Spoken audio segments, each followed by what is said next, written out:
Olá pessoal, tudo bem com vocês? Nessa nossa aula vamos aqui trabalhar um assunto bem bacana, onde ele nos fala sobre a função modular. Saiba o seguinte, quando a gente estuda alguns assuntos, como por exemplo, equação de primeiro grau, equação de segundo grau, módulo de um número real, todos eles também são transportados para a função. Logo então, existem funções de primeiro grau, funções de segundo grau e função modular, que é o que a gente vai trabalhar aqui. Quando a gente fala em módulo, saiba que o módulo ele tem a sua parte sempre positiva, mas o módulo ele vem de valores positivos, negativos e o zero. Então vamos lá. Chamamos de função modular toda a função definida pela forma f de x igual ao módulo de x. Então, a forma escrita da função modular é essa aqui. É uma função de x, né?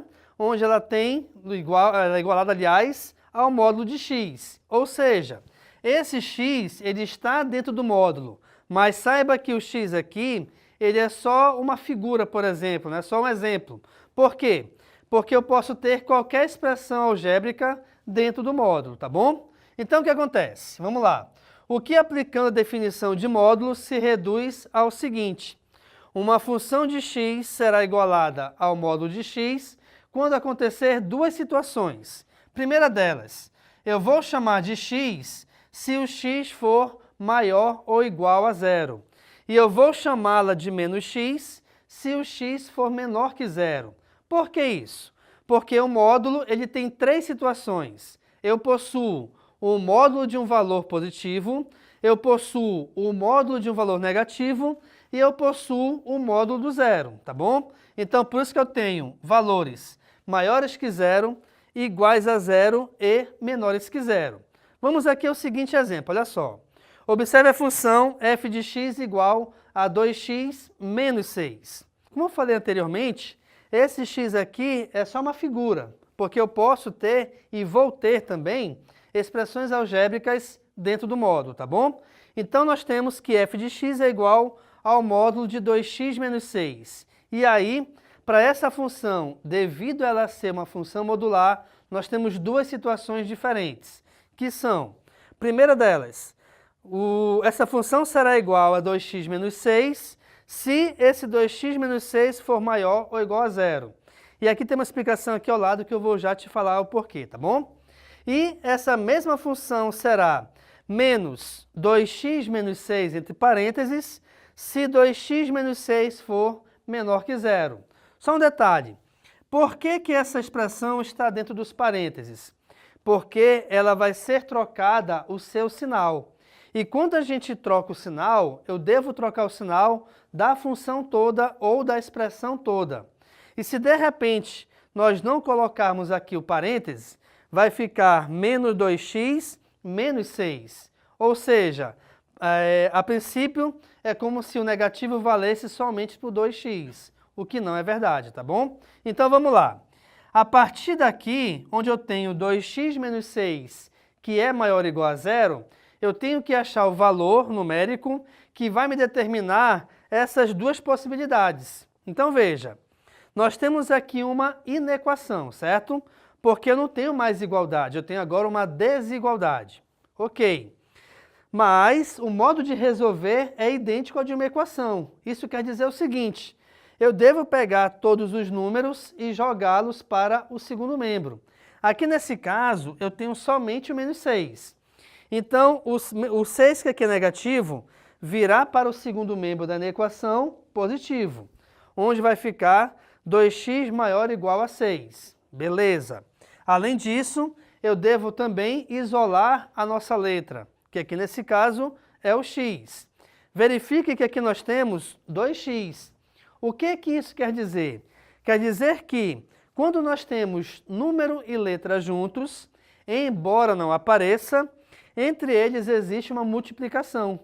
Se existe uma multiplicação, um dos dois valores passará dividindo. E esse valor vai ser justamente o número 2. Até porque eu quero achar o valor de x. Então, o x deverá ficar obrigatoriamente no primeiro membro. Então, esse 2 passa dividindo. E quando você dividir, aqui aparece, aliás, desculpa, uma fração.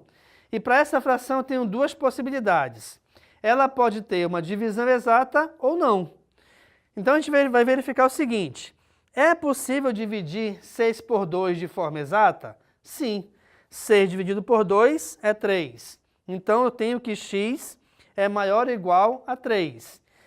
Se de repente a fração fosse uma fração que não desse para dividir de forma exata, o que a gente faria? Por exemplo, se eu tivesse aqui 6 dividido por 5, dá para dividir? Dá. Mas vai ser uma divisão exata? Não. Então, nesse caso, você deixaria em forma de fração mesmo, tá bom? Ok. Esse 3 que foi o resultado aqui, pessoal, é a nossa base. Então, repare, vamos fazer agora aqui a comparação dessa parte de cima com a de baixo. Então, a nossa função f de x igual ao módulo de 2x menos 6 vai ser igual a 2x menos 6 se o x for maior ou igual a 3. Por que 3? Porque foi o resultado que nós achamos aqui anteriormente, tá bom? Ele é a base. E essa mesma função vai ser igual a menos 2x mais 6 se o x for menor que 3. Então, o que acontece? Esse sinal de negativo aqui para os parênteses, obrigatoriamente, eu tenho que trocar de sinal todos os valores que estão dentro dos parênteses. Então, reparem, o 2x que é positivo passou a ser negativo, assim como o 6 que é negativo passou a ser positivo. Agora tu pergunta o seguinte: o que tem a ver esse x maior ou igual a 3 ou x menor que 3? Vamos aqui para o nosso gráfico. Eu tenho aqui o gráfico da função modular, certo? Esse 3 é justamente os pontos ou os valores numéricos que você vai considerar aqui dentro do gráfico. Quando a gente trabalha o gráfico de uma função modular, pessoal, ele é espelhado sempre em relação ao eixo y, ou em relação ao eixo vertical. Imagina que você tem aqui um livro fechado. Quando você abre, você vai ter, logicamente, 2 páginas aqui, né? Então, aqui é a mesma ideia. O livro fechado é aqui a parte vertical. Quando você abri-lo, você vai ter as 2 páginas igualmente distanciadas. Então, aqui no caso, os gráficos, eles possuirão sempre a mesma distância em relação aos seus pontos. Então, olha lá, a distância desse ponto aqui, o ponto 1, por exemplo, é a mesma distância para esse outro ponto aqui. Assim como a distância aqui é igual, como a distância ali em cima é igual, tá bom? Então, a distância entre os pontos de um gráfico sempre é igual à distância dos pontos do outro gráfico em relação à parte vertical, beleza? E aí, nesse caso, olha só, essas 2 funções que aparecem aqui no módulo é justamente por quê? Porque eu tenho uma função, aliás, um gráfico para cada uma delas.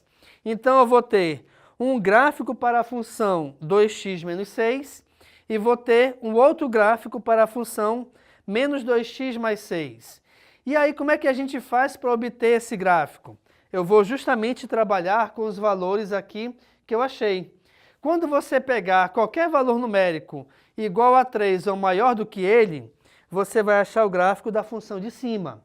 Quando você pegar, aliás, qualquer valor numérico menor do que 3, você vai estar obtendo o gráfico da função de baixo. Então, pessoal, nessa nossa aula de hoje, nós tratamos aqui da função modular, onde a função modular possui essa nomenclatura. Eu te mostrei aqui um exemplo de como ela se comporta, onde ela tem 2 funções que são a base dela, e essas funções também entrarão aqui no gráfico, te mostrando 2 gráficos diferentes. Tá bom, pessoal? Fique à vontade para tirar foto aqui da lousa. Muito obrigado e tchau!